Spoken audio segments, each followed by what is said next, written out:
Good afternoon. My name is Lucas Swenson. I'm the Assistant Director of Marketing here at Memoria Press. And today I have the distinct pleasure of introducing our Facebook Live presenter, Iris Hatfield, an educator of 35 years and the author of New American Cursive. She's going to be speaking to us a little bit about cursive today. At the end of the presentation, there'll be time for questions, so drop them in the chat and we'll discuss them at the end. And with that, I present to you Iris Hatfield. Thank you, Lucas. It's a pleasure to be here today. And what we're going to do is talk about why it is important to learn cursive and to teach cursive. And then we'll give you some tips to make it easier for you to teach and also to learn.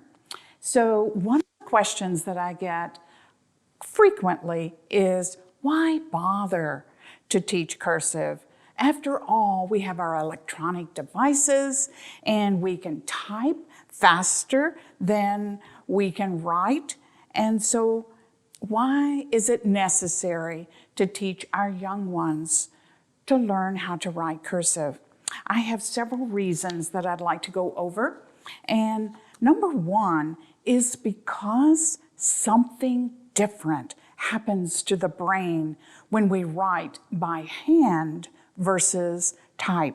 Cursive is an amazing skill that involves multiple brain functions. It requires language, memory, visualization, gross and fine motor coordination, while simultaneously flexing and contracting muscle groups. Number two, students today still spend as much as 58% of their instructional day on handwritten work. So why not make it easier for them? The fluidity of cursive is faster and more efficient than printing. Learning a fluid, legible cursive is like learning to ice skate across the page as opposed to using snowshoes and plodding across the page with printing, the stop and start of printing. For example, I'd like you to try something, get your pencils, and I would like for you to write 3 lowercase printed E's, and then write 3 lowercase printed cursive E's. And so as you do that, you can see how the printed E's are the stop and start and the cursive is more fluid. Another reason is a legible, fluid writing improves written communication and ultimately improves grades. Studies also indicate that the flow of cursive helps the brain to be more creative. Number 4, research has shown that handwriting helps you retain more information by engaging different parts of your brain, forcing you to more fully process the thinking. So it helps to write things down. It improves your memory. Encourage your children to write their notes. It gives a student a sense of self-respect when they can sign their name legibly and write well. Number 6, attractive legible cursive is an outward sign of an intelligent, well-educated individual. And many jobs require you to know how to read cursive.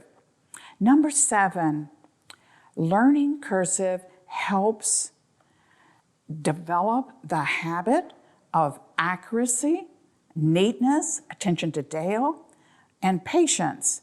And the New American Cursive students practice correct grammar, punctuation, spelling, and good writing style, acquiring an appreciation for what is wise, good, noble, and beautiful. So there are educational benefits, social, physical, and career benefits from learning cursive. So don't write off the importance of cursive. Now, for more reasons, you can go on the New American Cursive website, newamericancursive.com, and we have research articles and some interesting information that you can check out there. The wonderful good news is that it does not require a lot of time to teach cursive.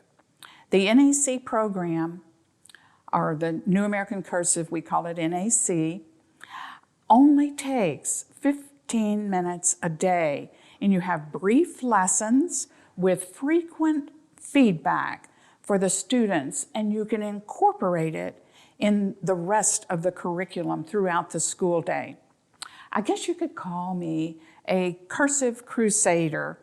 And as a professional graphologist and handwriting specialist, I was concerned about the decline of handwriting in our young people. So after much study and research, I found two main issues that I felt like would really help our students. Number one, I found out that teachers are not being taught how to teach cursive anymore.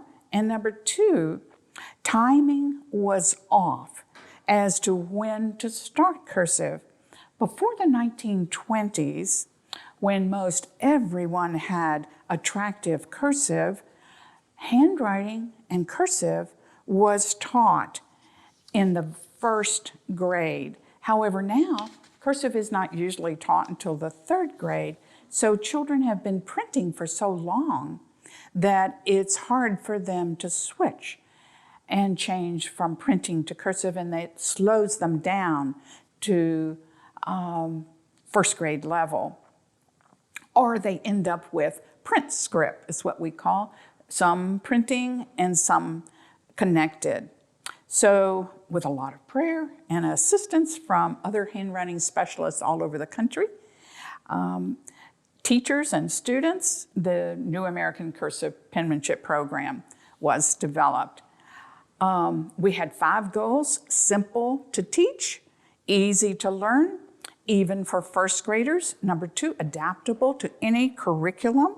And so we also have the Start Right CD worksheets, so you can make worksheets for any curriculum that you have. Left-hand friendly, where they're bound at the top, and then a program that gets remarkable results. And the New American Cursive has had 2 world handwriting contest winners, and Americans seldom are able to do that. Number 5 is we wanted a classic alphabet, but easy and simple to write. So we really simplified the alphabet, and we simplified the FTZ and took out unnecessary loops and strokes. And it has a gentle right slant that's good for right or left-handers. And something else we really simplified was how you connect the letters. We only have 3 connections, and we call those 3 connections. It connects the whole cursive alphabet. And those 3 connections are a smile. Most letters end with a smile on the baseline, and then the grin, the high ending with the B, O, V, and W, and then what we call the jump, that it comes from the lower or from the basement and moves up to the first floor, the baseline. And that's a J, a G, a Y, and a Z. So NAC is an elegantly simple but yet classic style. So how do you teach cursive? How can we make it easier? I will tell you that it is easy, and it's just 1 letter at a time. Even if you didn't start cursive early or cursive in the first grade and your children are over that age, that we have workbooks for all ages. And I want to give you a little tip. I would like for you to write this sentence with your non-dominant hand. If you are a right-hander, write this sentence with your left hand. The sentence just, I am writing this sentence with my non-dominant hand. And that gives you an understanding of what your students are going through and gives you a little more patience with them. There are teaching guides in every workbook, which makes it easy for you to teach. And especially if you're a homeschool mom, all the instructions are there. And there's some essentials that I want to share with you. The workbooks give structure and guidelines and multisensory instructions for the correct letters for each one. The essentials, no matter what program you use for teaching your children, there's the 3 Ps, we call them the 3 Ps of penmanship: posture, pencil grip, and paper position. And the posture, have them sit up straight with their feet on the floor and leaning toward their desk. It is important. It's hard for them to write well sitting on the floor or writing on the floor. Give them the feeling that handwriting is, they need to respect their handwriting. So the second one, the second P, is pencil grasp. This is extremely important. The way you hold your pencil impacts how long and how comfortably you can write. If it's incorrect, oftentimes your hand hurts and you can't write very long.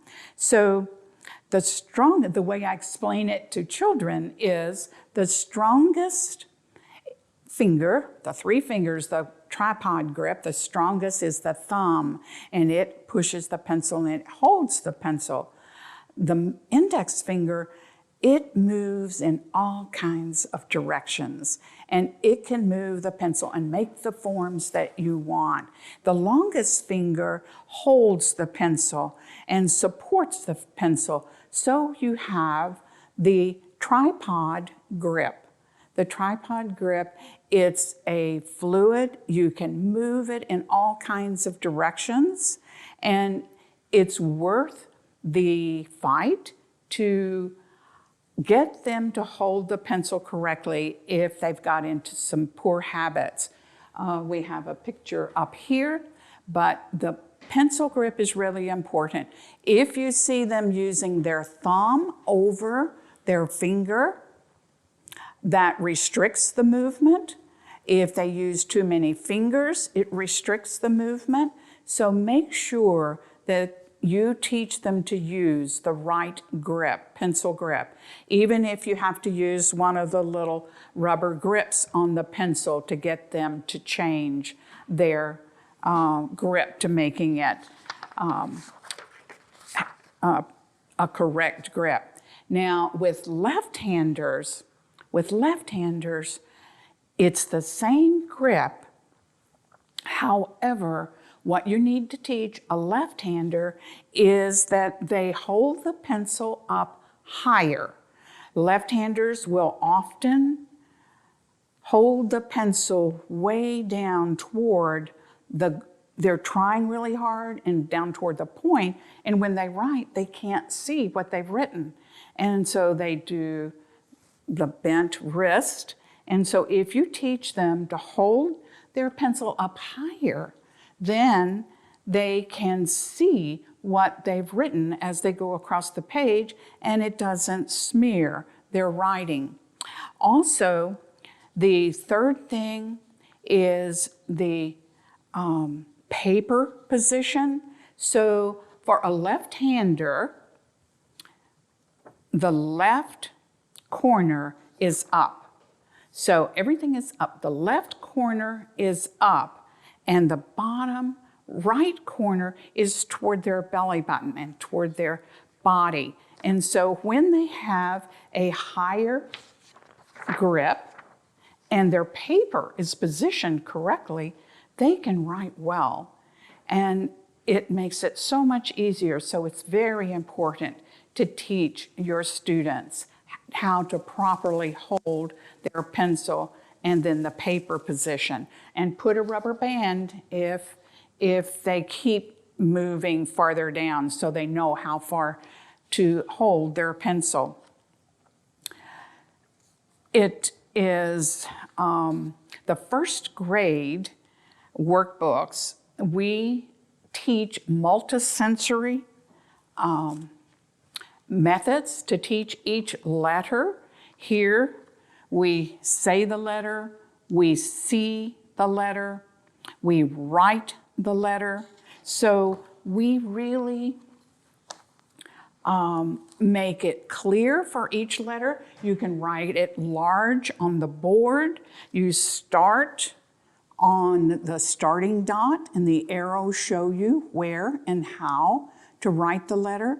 So you write it large and then have your children hold their finger out straight and start at the starting dot, and you move around and write the letter in the air so you can see how they are writing the letter and correct them if that's necessary. So then they trace the letter, trace the big letters in their book, and that they can feel how the letter is being made. And then they hear the letter, what letter it is. Each letter is written in print at the very top. So, and then after they write and trace with the correct grip, write, trace, trace, write, they see the letter and they see how they have written the letter and correct and learn each letter. So when it also tells them to check or put a circle around their best letter. And this is teaching the child to look at their own writing and make their corrections. Artwork and music is included in the workbooks. Practice and really expect excellent signatures. Teach them with the Start Right CD. You can print out their name and they can trace and write their name where they learn to write it legibly and expect this constantly. They need to know how to read and write signatures. In the second grade, there are two versions of the second grade workbook. One is with Bible verses and the other is with famous quotes. So you are blessed to have the time to teach your child. And so when they're writing something, it needs to be something of value and something that encourages them. Evaluate the progress of students in workbook 2 and the size, the spacing, and the slant. Write all classwork in cursive. This is a picture of a first grade, I think that's a boy, first grade boy. So if they can learn to write this well in the first grade, you don't want to leave it to the third grade when the curriculum is so heavy. Here's a first grade girl. So it's worth the effort if they're still young. If not, it's not too late. It's never too late to teach cursive. But do write have them write all of their work in cursive so they build that muscle memory. And then in the 3rd grade, the workbook helps the student master the art of cursive, and it's improving the size, the slant, the spacing, and a theme of good manners, and communication etiquette. So teach them. You might work with them while you're teaching them, and you write random notes, thank you notes to others, so they see the process and what they can do. Learning to write thank you notes is a grateful child is a happier child. So the 5th, if they're older and they need help with cursive, the teacher self-cursive workbook, and they can teach themselves with your guidance. Or if you want to improve your handwriting, work along with your children. Cursive celebrates individuality, and legibility is our goal. So it is very important, but if your child wants to write letters differently after they get older, they want their personality comes out, that's fine, as long as it's legible. So allow their individual personalities to come out. Now, Lucas, is there some questions we have that we can answer, or comments that people would like to share? Yes. So Mary wonders, I heard Iris say that prior to the 1920s, when everyone learned cursive, they began in the 1st grade. Is that correct? That's correct. That's correct. And remember, our grandparents had beautiful, or great-grandparents had beautiful handwriting back then. Everyone had nice handwriting. And that's why I went back, why our kids are as smart now, and the teachers are good, so why can't our children write cursive? And it doesn't take long, but that's correct. Awesome. Okay. Sharon wonders, what different ways can cursive be incorporated into the curriculum? There's all kinds of ways. That's a good question. All kinds of ways to incorporate cursive in the curriculum. Spelling words. You can type out the spelling words each week in cursive and have them practice them, and they build the muscle memory for that letter. Like when you write and, A, N, D, you write that enough, it just flows. You don't have to think how to write it. It improves spelling. I think one of the reasons why cursive improves spelling is that children see the letter as a whole. Children see letter as a whole instead of the stop and start of printing. And so cursive helps. I've had so many parents tell me how much their children's writing improved with writing in cursive. Also, there are other ways that you can incorporate when they do their lessons. Get them to write legibly and let them know that if it's illegible, they may have to do it over. Or if they start printing, after they know all the letters, encourage them. Then when they get older, they need to use printing, go into engineering school, that's fine, but they will always have a good hand and be able to write nicely. Awesome, very good. So Veronica wonders, can we start in kindergarten? Yes, yes you can. We have the new penmanship, the new American Cursive penmanship contest, and we have students send in their writing, cursive writing in kindergarten, and they do an amazing job. So it's a good time to get them to get the correct pencil grip, because when they when you wait for so long, children are used to having the paper straight up and down and printing their work. And so when you teach them early to slant their paper. You don't have to really reteach them when they know this is the way to do it. So you can teach. I would go a little slower, make it pleasurable, make it fun, but we have many samples of K children writing well. And with the contest, we get hundreds, thousands of samples in, and we can see how well people are doing. So you can start if you choose and you feel like your child is ready. Absolutely. All right, there's time for more questions if you have them. In the meantime, Fred and Penny say, my fourth graders love writing in cursive. They take such pride in their work. But beyond that, if you have any more questions, feel free to put them in here. We have a few more minutes, and I'll just take a look here and see. Doesn't look like there's any questions coming in. So I will give some more ways that you can incorporate cursive in the curriculum. In anything you do, pay attention to